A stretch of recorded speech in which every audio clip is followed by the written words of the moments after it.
Welcome back to the channel. Today we're talking about Gley and if she's worth buying / researching. Spoiler alert, not worth buying until you are end game. This is an end game monster with incredible amounts of damage, and I'm going to show you a little bit of the basics, not like a full build, but just generally talking about the character and why she is going to be good and why you should aim to research for her. So this is Gley. She's in love with her guns. Her passive skill first, which is what we do over her, is cannot have shield or MP. If you look down at the bottom, you can see 7 out of 10 red bar pips.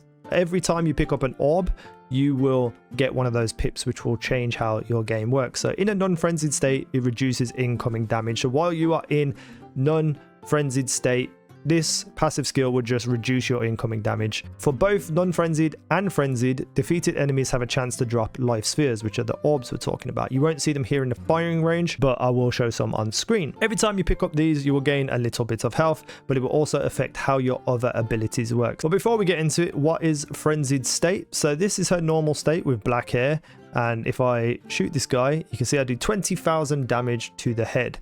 When I activate frenzied and I do that again, I'll get a crit, obviously. I get 23,000 damage to the head and more crits. 23, so I've gained 3,000 damage just from going into a frenzied state. Now, as you can see, if you look at my health bar, I've lost a tiny little bit of health when I activate it. So if we do it again, you can see that my health goes down. That is because you become a glass cannon. You do more damage, you do penetration through shields, and it just means that your health regeneration is lessened.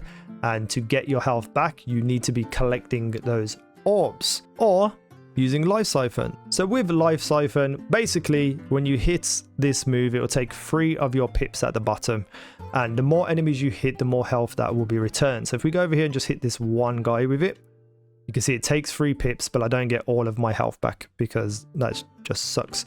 So if we go back into the frenzied state, cut off some of our health, go and replenish this so we get our abilities back. Now I'm going to try and hit as many as possible as I can and get that health back in general. Actually, hold on, let me do this a couple of times so you can see a big increase. So let's go here, pop this, boom. Need to get all that health back from 2 frenzied states. And if you are non-frenzied, you will gain vigor. Every enemy you hit will give you some vigor. You can hit as many as 10 enemies, and over and on the right you can see it decreases your damage by 2% for each person, and it will last certain amount of time. So completely up to you how you play. You can either play the original kind of like defensive, normal, damaged type of character, or you can just play as a glass cannon where you are just incredibly powerful but your health regeneration goes down. So now we move on to one of the other abilities, and we're going to go straight over here to Massacre. This is like a big move. You equip a unique weapon. The number of bullets loaded is affected by how many orbs you have, how many pips you have at the bottom. When hitting an enemy with the unique weapon, deals damage and inflicts additional effects. So if you are frenzied, you'll do increased additional damage proportionately to HP. If you are non-frenzied, you will stun that enemy. So let's see what that looks like. So if we pop it right here, we get 10 bullets because we use 10 pips. We hit him and he gets stunned. And it did, what was the damage? It's doing about 20,000 damage to the yellow. So let's just wipe this out. You can see the amount of damage I'm doing. And then we're going to swap to frenzied state and do that again. So in frenzied state, you can see that it's just an increase in damage in general and just an all-round better attack because you are doing more damage. So with Massacre, the more pips you have, the more bullets you have, the more damage you can do over time. But what is that other ability? And this ability is what makes her phenomenal, and that's increased sensory. When in frenzied state, applies maximized lethality. During this, bullets are not consumed. When in non-frenzied state, it applies maximized recovery, which gives you more life spheres dropping. So if you're struggling for health, you need to go into non-frenzied state, activate this, kill a whole bunch of people, and get an increased life sphere generation. You can see it's 60% over there on the right. Usually it's 30%, so you double your chances, and then you can get your pips built up and heal up. So technically, the kind of cycle you want to be going through is to use that and then shoot things and kill things and they drop a life sphere. You pick that up, you get a pip at the bottom. Get as many pips as you can, and then if you need to heal, you can use the siphon and waste 3 of them, or you can pop your Massacre, and do damage with the amount of bullets you can have. Whether in frenzied or non-frenzied, it will have different effects. I just like to play in frenzied just because I like more damage, but I have noticed that in higher end stuff I get hurt a lot. So it's like one of those characters you're really going to have to learn. It's a very yin and yang experience. But let's have a look at what that means in terms of putting it all together.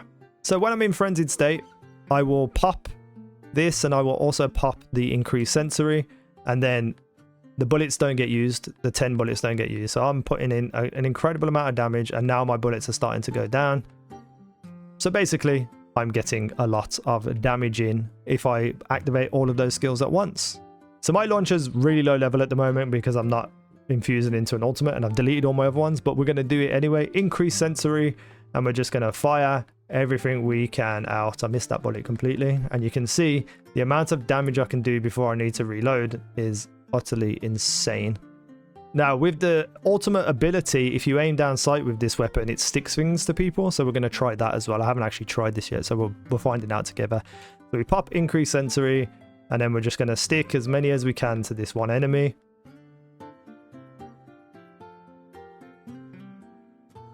Oh, the amount of damage done then. So basically with this ultimate ability, you stick to it, and then as soon as you let go of aim, it blows up. So if you stick multiple to an enemy and then stop aiming down sight, you can see it does a massive amount of splash damage and stuff. So mixing that with her increased sensory just shows you how ridiculous this build can be.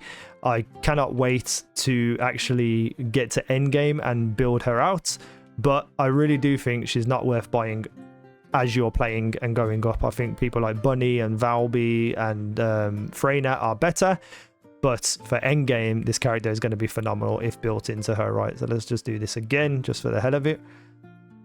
Okay, so we get some damage there, and then we get that big amount of numbers.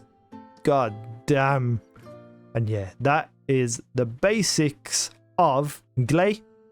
I like her as a character in general. I just don't think she's worth worrying about researching right away. Maybe get to endgame with a bunch of other characters first, the free ones, your starter ones, and then maybe if you consider it, go and research her. But she's going to be a grind, but I genuinely think that endgame damage is going to be off the charts, so she will be worth it. Playing the game generally, you know, in frenzied state can be quite annoying and frustrating because the amount of damage you take, but all in all, just a really solid character for the most part. And then endgame will probably be an absolute insane powerhouse for damage. So that's it. That's Gley I wanted to introduce you to. If you have Gley, let me know what you think about her. Give me some builds if you've got any. I haven't really got to building yet, but I want to. And let me know if you are going to research her or buy her based on this video. Or just tell me what your favorite character is. Thank you for watching. I've been Easy Now. You guys have been awesome.